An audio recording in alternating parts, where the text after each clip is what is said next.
The refrigeration plant that froze workers alive in 60 seconds did not begin with a pipe failure or a corroded fitting or a pressure gauge that nobody had checked. It began with a calculation made by a professor of mechanical engineering at the Munich Polytechnic School in the early 1870s that identified the most thermodynamically efficient working fluid available for industrial refrigeration and selected it with the clean confidence of a man whose arithmetic was correct because the arithmetic was correct, and the molecule it identified was correct, and the machine that Carl von Linde built around that molecule was correct in every measurable engineering respect, which is precisely why the danger concentrated inside it was able to accumulate across decades without providing anyone a sufficient reason to change the room that contained it, until the room demonstrated its own nature in a way that required no further calculation to understand. The smell arrived first. Sharp, alkaline, the kind that registers behind the eyes before the brain has finished naming it.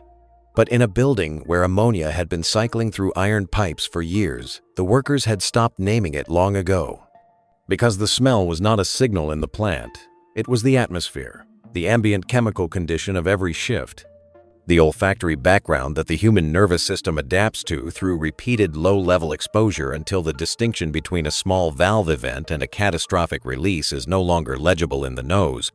And so, when the fitting finally failed, and the pressurized LIQ, UID inside the pipe began its instantaneous transformation from confined fluid to expanding gas. The men inside the sealed machinery room did not run immediately because the smell did not immediately mean run. It meant Tuesday, it meant the compressor room, it meant the particular bite in the air that followed a minor leak and that would clear once you found the source. And by the time the concentration climbed past the threshold where a human airway begins to seize, and the edges of the visual field begin to close, the door was already too far away, and the ammonia was not leaking anymore. It was replacing, molecule by molecule, every breath of air the sealed room had ever held. And 60 seconds was the approximate outer margin of consciousness for a man caught at the center of that replacement. That is how Damon Shanks, 34 years old, and Robert Corbin, 59 years old, died inside the freezer at American Cold Storage in Louisville, Kentucky. Two men who were not working on the refrigeration system, who had no particular reason to expect the pipe to fail at that moment, whose presence in that room was entirely incidental to the mechanical event that ended their lives, and the vapor cloud they left behind was still too thick for cleanup crews to see through 2 days after the event. A density that communicates what no pressure figure fully conveys.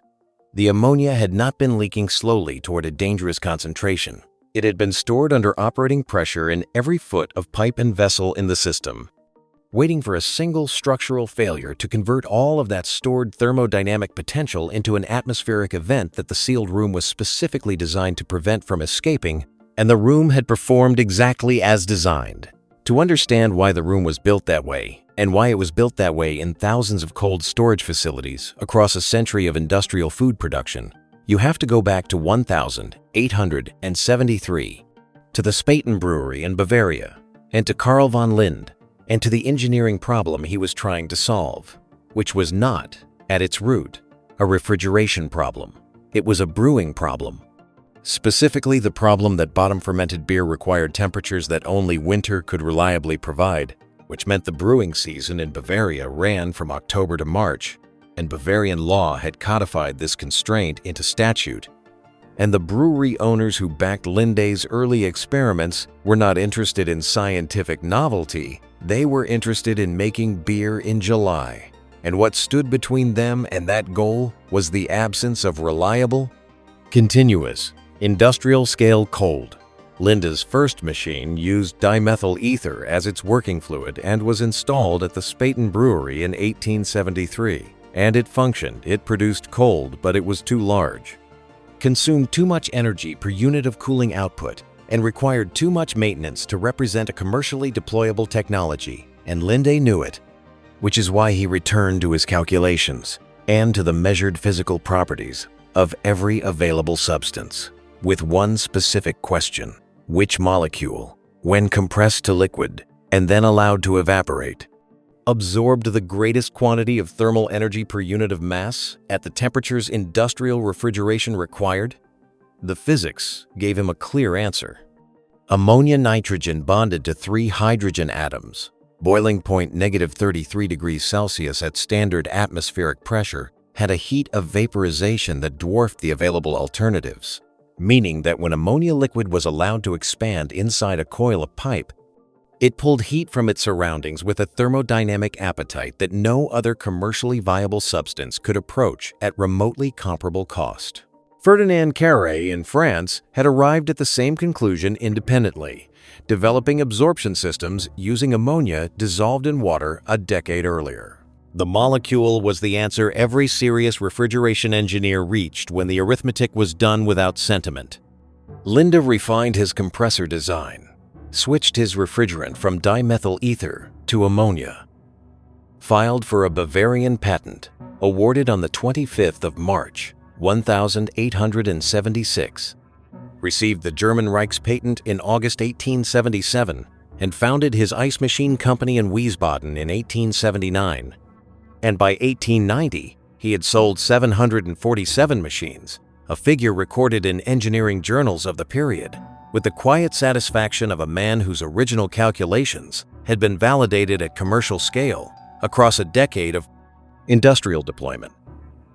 Those machines went into breweries, slaughterhouses, dairies, and cold storage facilities across Europe and then across the Atlantic. Pulled westward by the hunger of an industrial food system that harvested natural ice could no longer reliably supply at the volume the market demanded. Ammonia was chosen over every weaker alternative, over sulfur dioxide, over methyl ether, over the various compounds that were less acutely toxic, but also less thermodynamically powerful, because in the economics of industrial refrigeration, efficiency was survival, and the molecule that cooled most powerfully per pound of refrigerant charge was the molecule the industry reached for with both hands. They chose it understanding it was corrosive. They chose it understanding it was toxic at concentrations that industrial leaks could easily produce. They chose it because the cooling capacity it delivered was categorically superior to every available option, and because in 1876 no one had yet built the sealed machinery room that would eventually demonstrate, at a cost measured in human lives, what superior cooling capacity looks like when the pipe that contains it fails completely and instantaneously in an enclosed space with no ventilation path to the outside air. The choice was rational. The consequence was not random. Between the rational choice and the consequence lay a room, and the room was the machine's second self, its shadow logic, the engineering decision that made the system work, and that also, without announcement and without any entry in any catalog, made the system lethal under the specific conditions that would eventually occur. The sealed machinery room was not a design oversight. It was the design's intended expression, described in manufacturers' installation catalogs of the 1880 and 1890 as the engineering achievement that separated a properly designed cold storage plant from a wasteful one, the thermally insulated enclosure that prevented ambient heat from penetrating the compressor space and working against the system's effort, that allowed the ammonia cycle to operate at maximum thermodynamic efficiency without fighting the temperature gradient of the surrounding building, that justified the capital investment by ensuring that every unit of cooling capacity the compressor produced was retained inside the circuit rather than bled away through inadequately insulated walls. The catalogs were correct in their praise. The sealed room was a genuine engineering achievement. It made ammonia refrigeration economically viable at the industrial scale that the American meatpacking industry required, and the meatpacking industry's requirements were immense, because the food infrastructure being assembled across the American continent in the 1892s and 1900s was a cold chain of staggering ambition: refrigerated rail cars, branch houses, multi-story cold storage warehouses reaching 14 stories in Chicago, built by Armour and Swift and Wilson to bridge the distance between the slaughterhouses of the Midwest and the dinner tables of the Eastern Seaboard, and all of it required not merely cooling, but continuous, massive, reliable cooling at volumes that no ice harvest could guarantee across the seasonal variability of the American climate. By 1900, the meatpacking houses of Chicago had adopted ammonia cycle commercial refrigeration across the industry. By 1914, virtually every American packing plant ran on ammonia. Insurance ledgers of the period categorized ammonia facilities as elevated risk installations with higher premiums and specific coverage terms, and the industry accepted those terms because the economics of cold storage made the actuarial mathematics run in the industry's favor, and the mathematics would continue to run in the industry's favor until the day they didn't. Until the day the single fitting failed and the full charge converted, and the sealed room demonstrated the other half of its design. Logic. The half that no catalog had ever described. The origin irony is not subtle and was not hidden. The design feature praised in every installation catalog as the triumph of cold storage engineering. The sealed, insulated, tightly enclosed machinery room was, under the specific condition of catastrophic pipe failure, a gas chamber waiting for a joint to yield. The room was designed to hold cold in. It held everything else in too. The plant organism had a rhythm, and the workers absorbed it through their feet before they understood it with their minds. The low subsonic throb of the reciprocating compressor, vibrating upward through concrete floors and into the bones of standing men. The frost that accumulated overnight on the suction lines and required clearing at each shift's opening. The particular blend of cold air and compressor oil and residual ammonia at concentrations below 5 parts per million that constituted the sensory signature of the working plant. A smell so familiar it had become invisible, indistinguishable from the smell of employment itself. Foremen kept daily operator logbooks recording pressures, temperatures, lubrication levels, anomalies, a continuous record of the system's negotiation with its own physical limits. And the logbook showed shift after shift that the plant was performing within expected parameters. And the expected parameters were met, and the cold storage held temperature, and the product stayed frozen, and the business generated revenue, and the compressor ran. The experienced operators read the pressure gauges not by consulting a printed reference, but by the position of the needle in the arc, the way a ship's pilot reads the current without naming the method. And this embodied knowledge was genuine competence.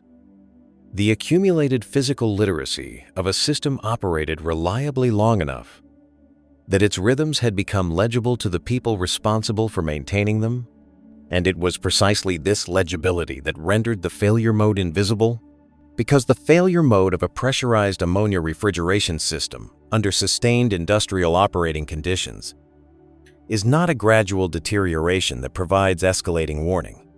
It is a threshold event, approached invisibly across thousands of successful cycles, crossed without announcement, and expressed in a time interval that human reaction speed cannot meaningfully address.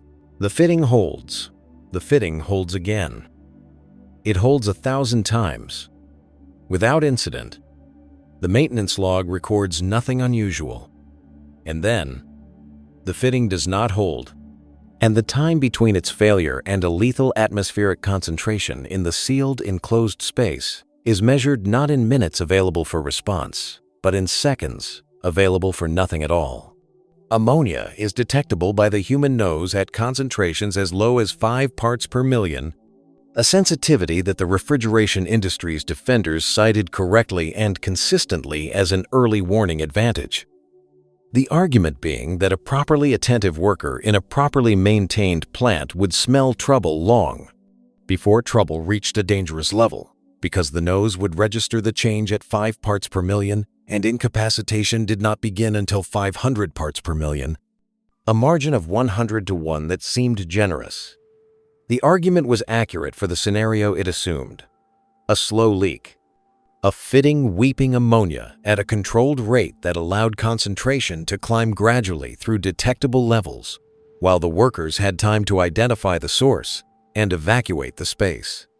Workers in ammonia plants did identify slow leaks this way. Maintenance logbooks recorded these events: a fitting seeping at a threaded joint, a valve seat showing early corrosion, a section of pipe whose frost accumulation pattern had shifted in a way that suggested an internal differential.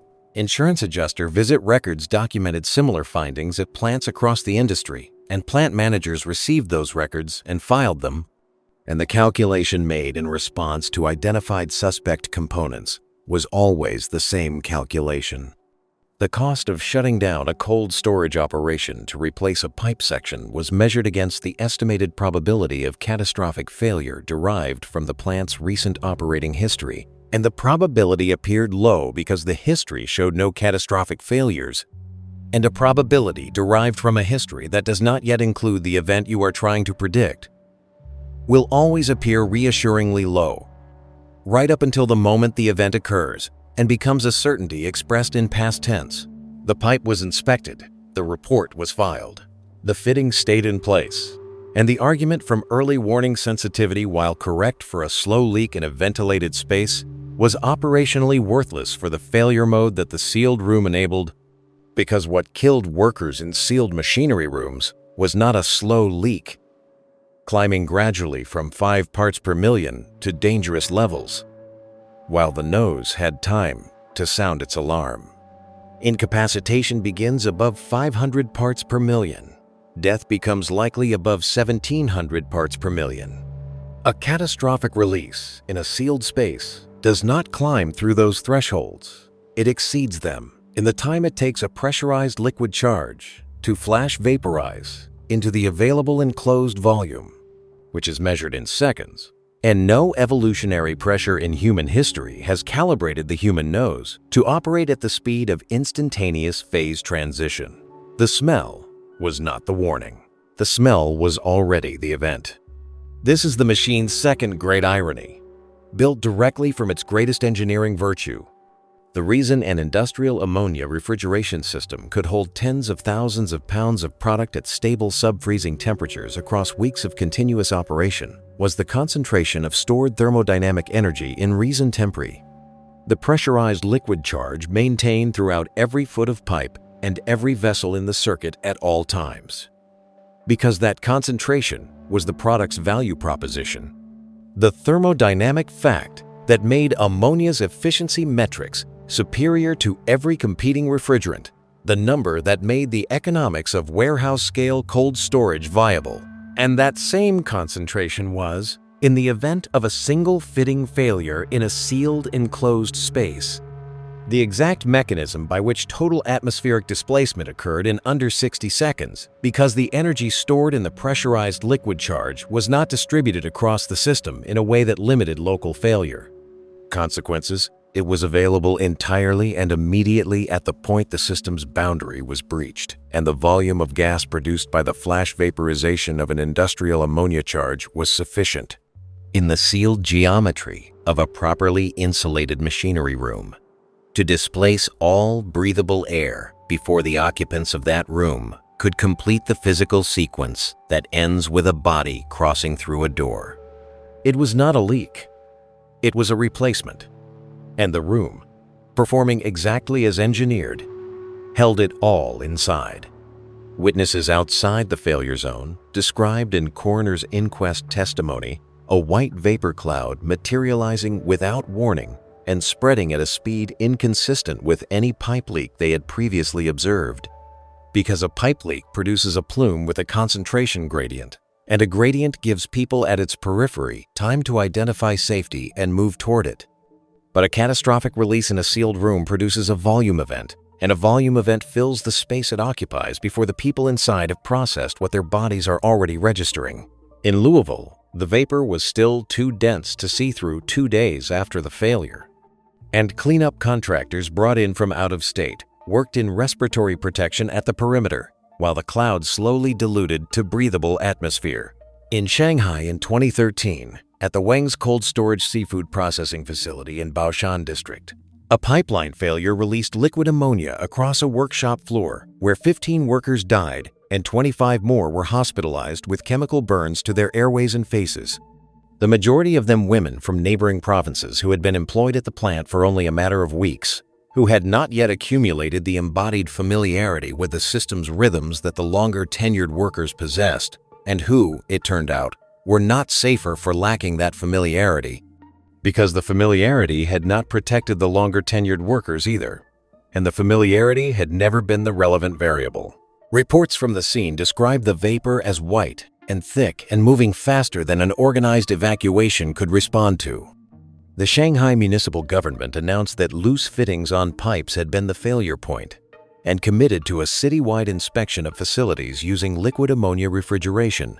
And the inspection was conducted, and the findings were documented, and the sealed rooms remained sealed because the operational logic requiring them to be sealed had not changed. And the operational logic had not changed because the investigation, thorough and technically competent as it was, had not examined the operational logic. It had examined the fittings. It had measured the consequences. The machine was documented. The system was not changed. The city demanded answers. The industry prepared its response.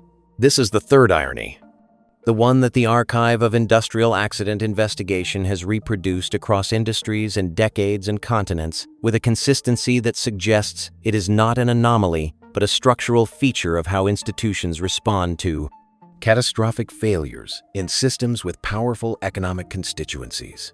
The investigation is almost always honest, almost always technically rigorous, almost always thorough in its documentation of what happened at the point of mechanical failure and in its reconstruction of the sequence that produced the observed consequences, and it almost always stops precisely at the question that would require a fundamental redesign of the system rather than an improvement of its maintenance. The coroner's inquest transcripts from ammonia cold storage failures across the early 20th century documented the physical evidence of failed fittings, the material analysis of corroded joints, the reconstruction of failure sequences from survivor testimony, the clinical descriptions of ammonia poisoning in the bodies of the dead, with precision and professional care. Trade association response statements acknowledged the specific documented failures and attributed them to individual maintenance deficiencies and operator error, to conditions anomalous enough that they did not constitute a structural indictment of the technology as deployed at industrial scale. Proposed regulatory reforms address the documented failure modes, tighter inspection schedules, improved maintenance standards, operator training requirements, emergency notification procedures for local fire departments regarding the ammonia charge volumes held at nearby facilities. No official finding proposed a mandatory ceiling on the ammonia charge volume that a cold storage plant could maintain under pressure in a sealed, enclosed space. No investigation asked, as a formal regulatory matter, whether the design condition requiring the machinery room to be sealed was structurally incompatible with the operating condition requiring workers to be present inside it. They measured where the bodies fell.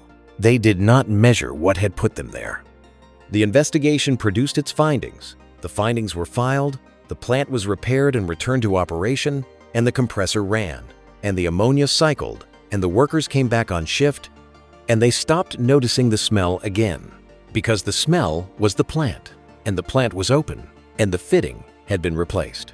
Reform arrived in pieces through the slow accumulation of documented events, converting into political pressure at the threshold where the cost of inaction began to exceed the cost of compliance in the calculations of legislators whose constituents had been reading.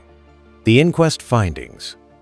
Bills introduced in various state legislatures proposed mandatory mechanical ventilation for machinery rooms above specified sizes, required emergency isolation valve installations at the boundaries of enclosed spaces holding ammonia above defined charge thresholds, established minimum egress requirements and mandatory evacuation protocol documentation for workers in proximity to high-pressure pipe sections.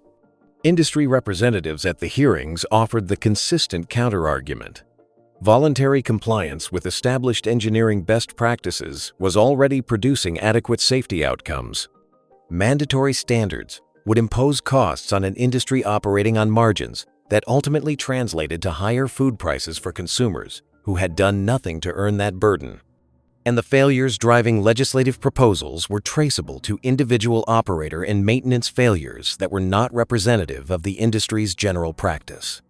The compromise positions that emerged were genuine improvements, tighter inspection intervals, improved emergency notification systems, ventilation requirements that addressed some failure scenarios, and they were genuinely insufficient to address the fundamental physics of a failure that moved faster than the improvements assumed Because the fundamental architecture of the sealed room and the pressurized charge remained intact. Reform did not kill the ammonia plant. The market eventually did it, slowly and completely, beginning with Thomas Midgley Jr.'s 1930 synthesis of Freon, a chlorofluorocarbon refrigerant that was non-toxic, non-flammable, and suited to the smaller compressors that domestic refrigerator manufacturers needed to bring mechanical cold into American homes at a price that households could afford. Freon's arrival did not immediately displace ammonia from large-scale industrial cold storage. The thermodynamic economics of warehouse refrigeration still favored ammonia's efficiency at the volumes that meat packers and cold storage operators required. And the infrastructure built around ammonia over 4 decades of industrial deployment was not retired on the basis of a chemical alternative designed for a different market segment. But Freon demonstrated for the first time at commercial scale that mechanical cold did not require a poison as its working fluid, and that demonstration changed the terms of every subsequent conversation about what industrial refrigeration was obligated to accept as a permanent condition of operation. Over the following decades, as synthetic refrigerant options multiplied and regulatory pressure increased incrementally, and the liability costs of ammonia incidents worked their arithmetic through the insurance market into the operating economics of cold storage. Operators, the sealed original design machinery rooms began disappearing from new construction, replaced by systems with mechanical ventilation designed to exchange the room's air volume within seconds of a sensor alarm, with reduced charge designs limiting the ammonia mass held under pressure at any single point in the circuit, with automated emergency isolation valves engineered to close the system's boundary at a failure location before the full charge had displaced the room's breathable air. The old plants went quiet, one facility at a time.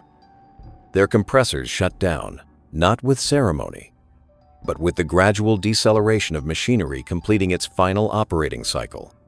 The pistons finishing their last stroke, the ammonia completing its last pass through the evaporator coils, the frost on the suction lines melting without anyone arriving on the morning shift to knock it clear. The floor of each machinery room still carried the vibration signature of decades of reciprocating industrial motion, the microfractures and surface wear that long-running compressors leave in the concrete they have been bolted. To across 10,000 shifts, and the pressure gauges read 0 because there was nothing left to pressurize, and the thermally insulated walls that had been built to hold cold inside now enclosed only a room that held neither cold nor purpose. And the low subsonic thrum that the workers had stopped hearing was absent now, in a way that was different from its absence during maintenance windows or shift changes, absent in the way that things are absent when they will not return. The room held only cold air, now cold, not because of the system that had made it cold for decades, but because the insulation built to serve that system remained in the walls after the machine was gone, a residual expression of the original engineering logic, persisting in the structure after the machine that justified it had been removed and replaced by systems designed by engineers who had read the inquest transcripts and asked the question the investigations had not asked. Not what had failed at the specific point of failure, but what the room would become when it failed, and whether a room that could become that should be built that way at all. The silence was not the silence of a problem solved. It was the silence that follows a lesson accumulated at a cost that could not be returned in a room built to hold everything in, which had held everything in, right to the end, right up until the last compressor completed its final cycle, and the thrum that nobody had been hearing was finally, permanently gone.